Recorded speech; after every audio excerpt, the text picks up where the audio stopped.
I'm talking already with Helen Hunt. So excited to have her here. The new movie is Then She Found Me, and as we said, she directed, produced, co-wrote, and stars in it. How do you do all of that and take care of a 3 and a half? 4-year-old. Well, she was 2.5 when we made the movie. When 2.5 when you made the movie.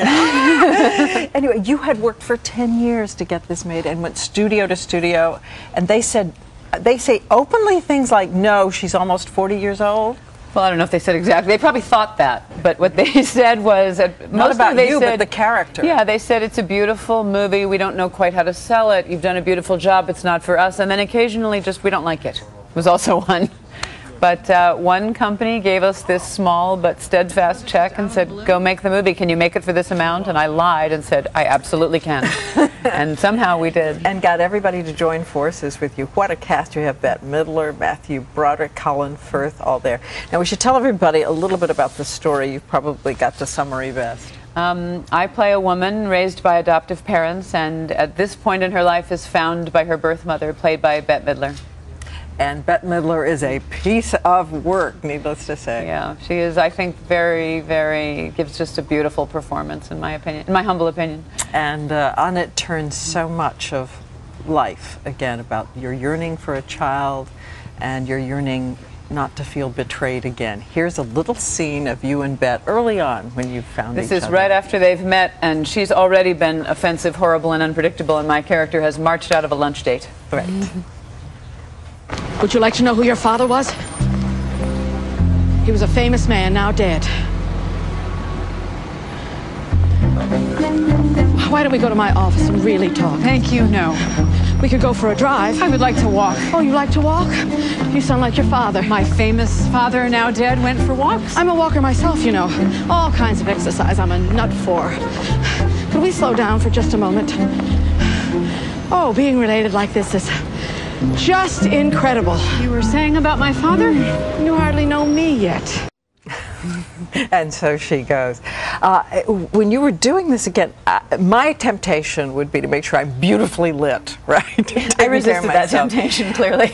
But you just showed up and decided you had to let everything go, just put a beret in your hair. Yeah, I think if I were working for another director, I might have cheated a little bit, but you know, I was the actress and I was the director, and I let the director win the day, and I thought the part would be better served without any makeup and without a lot of glamorous clothes, so I let Bette be glamorous and I just kept going. And did it start out as funny as it became as you were doing it? It was, you know, it was a long time to write the script. There wasn't enough time to improvise, so it was what was on the page is what you see. It took a long time for me to put it there. Well, again, it enters so much of our lives and our, as I said, our disappointments, and where hope surprises you around every corner.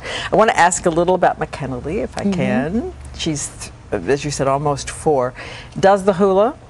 Does a little hula-ing, yeah. Her name is? McKenna Lee. Yes, I know, which means? The many flowers of heaven. Ah, can't get better than that. Can't get better than that. And I saw last night on David Letterman, you said you do not let her watch TV. You, who were on TV at the age of 10, let her watch no TV? Only this show. No, she's never she's never seen a frame of television. And the debates. She actually will ask them now when they walk in, are you for Hillary or Obama?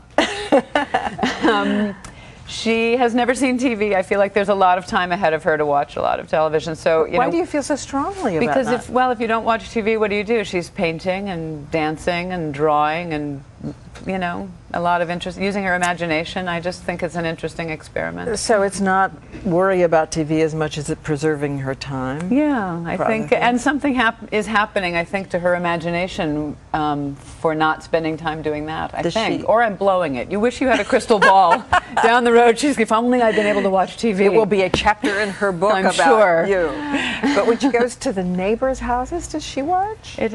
It just has never happened. She goes to a school that encourages just taking a pass in these early years on television. Except Good Morning America, which she watches religiously. I wake her up. Right, would not miss. She's in on the fitness challenge, I'm sure. You said at one point that you were one big gooey person, the two of you, after she was born, but you're watching her separate from you now, and it's a whole new experience. How do you see that?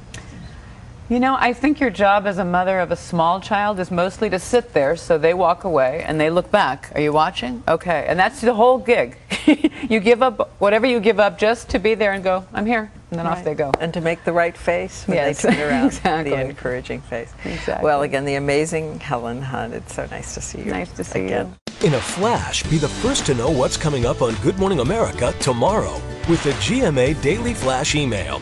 All the great insider details you want to know from GMA. Go to abcnews.com, click the GMA page, and sign up for the Daily Flash. And you can even enter to win the weekly GMA Flash gift bag giveaway. Sign up now.